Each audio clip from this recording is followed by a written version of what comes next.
여러분 안녕하십니까. 2019년 12월 17일 화요일 신문사설 비평을 시작하겠습니다. 먼저 청와대 비리 관련된 사설입니다.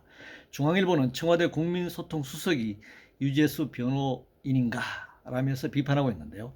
정치 세력 간 치열한 권력투쟁이 벌어지고 있습니다.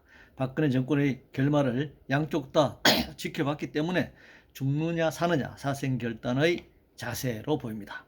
검찰 수사가 진행 중이지만 결국 정치적 공방으로 끝날 것입니다. 야당은 몸통으로 확대 해석할 것이고 여당은 꼬리 자르기로 할 것입니다. 특검으로 갈지 아니면 내년 총선과 이후 대선에서 판가름 날지 지켜볼 일입니다. 선거법 관련해서 조선일보는 개혁 알박기 심상정 영구 당선 뭐 하는 짓인가. 문화일보는 자가 당착의 부도덕 자인 연비제 공수처 깨끗이 접어라 이렇게 비판하고 있는데요. 소위 사업부라에서 이를 통해 비례대표 몇 석 늘릴 것인가를 선거제도 개혁이라 규정한 것 자체가 문제였습니다. 결국 여야 정당 기득권과 3% 이상 소수 정당 기득권의 야합이었다 이렇게 얘기할 수 있습니다. 대북 제재 관련해서 문화일보는 중러 대북 제재 무력화 시도 한국이 앞장서 막아내야 한다 이렇게 주장했는데요. 북미 협상 진전시키지 않고 대북 제재와 무관한 개성공단이나 금강산 관광조차 막는 미국을 먼저 비판해야 할 것입니다. 하기야 한국이 주도적으로 남북 교류에 앞장서도 미국의 북미 빅딜 협상을 요구해 나가야 할 것입니다. 역사교과서 관련해서 조선일보는 정권 임기 중에 정권 찬양 역사교과서 교육도 막장이다 이렇게 비판하고 있습니다. 정권에 따라 역사교과서 춤을 추고 있습니다. 결국 정치 세력 간 개인 간 역사인식에 많은 차이가 있다는 점을 알 수 있습니다. 역사를 다수결이나 투표로 결정할 수는 없겠죠. 토론을 더욱 활성화시켜 나가야 할 일입니다. 집값 관련해서 조선일보는 이번엔 청직원 집 팔라까지 집값 아닌 총선 대책이다.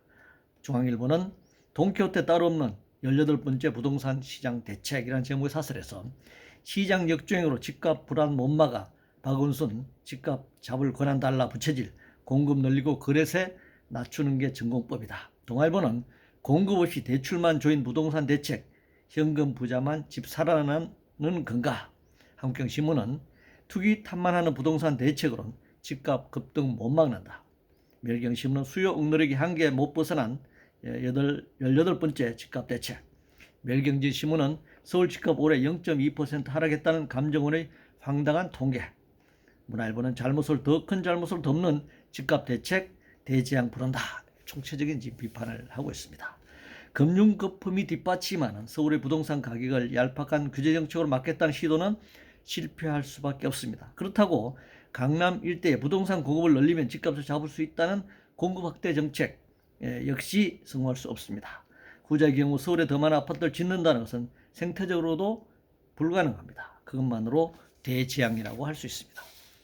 의료와 관련해서 동아일보는 문재인 케어 1년 기대 못 미친 성적표 근본적으로 재설계해야 한다라는 제목의 사설에서 문재인 케어로 2조 4천억 원이 투입됐다. 올해 근보 재정 적자 지난해의 18배나 급증했다. 20조 원 넘는 누적 적립금 2024년 고갈 전망된다. 이렇게 얘기하고 있고요.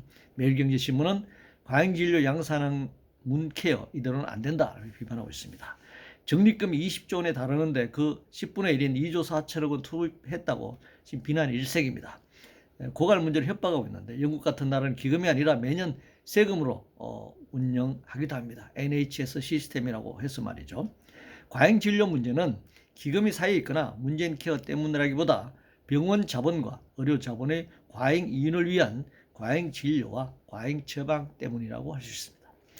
재벌 관련해서 동아일보는 구자경 명예회장의 인하와 혁신, 기업 경영의 표지석 되길 바란다. 이렇게 역시 칭송했는데요. 재벌 미화나 찬양만 하지 말고 족벌 체제의 폐해도 공가로 설명해야 할 것입니다. 특히 삼성의 문호조 전략 못지않은 노조 무력화 경영 전략, LG의 그 전략에 대해서도 지적하는 것이 옳다라고 생각합니다. 복지 관련해서 한국경신문은 세금 들어올 것은 맞고 세금 쓰는 일만 펑펑 파국 두렵지 않나라는 제목의 사설에서 현금 복지 지원을 받는 가구가 45.1%에 달한다라고 지적하고 있습니다. 현금 복지가 길 넓히고 강의 모래 파내는 것보다는 더 나을 수 있습니다. 현금 수혜가 가구의 절반도 안 되는 것이죠. 기본소득이 제도화될 경우 전 가구의 모든 개인이 받게 되는 것인데요. 복지 혜택을 현금으로 모든 국민이 받는다는 것은 사회 통합력 측면에서 옳습니다. 상대적으로 조세 지향이 높은 조세 부담이 높은 사람들의 입장에서 그럴 것입니다. 세금은 의진적으로 많이 내지만 복지 혜택이 없다라고 하는 것도 불평등할 수가 있는 것입니다. 신산업 관련 산업경제신문은 중일에서 허용하는 신산업 한국만 막으면 어떻게 되겠나라는 제목의 사설에서 일본 혼다 자율주행 기능 레전드 모델 내년 상용화, 중국도 미국 3, 5년 내 따라잡자라면서 기술 전쟁 박차, 성자 독식 융복합 산업, 그리고 한국만 규제 막혀 허송세월을 하고 있다, 이렇게 비판하고 있습니다. 어떤 제품이 상용화되는 것이 꼭 규제 여부에만 달려있는 것은 아닙니다. 규제가 강해도 기술력이 앞서면 시장에서 앞서는 것이고, 규제가 없어도 기술력이 떨어지면 시장에서 뒤지는 것입니다. 이상으로 2019년 12월 17일 화요일 신문사설 비평을 모두 마치겠습니다.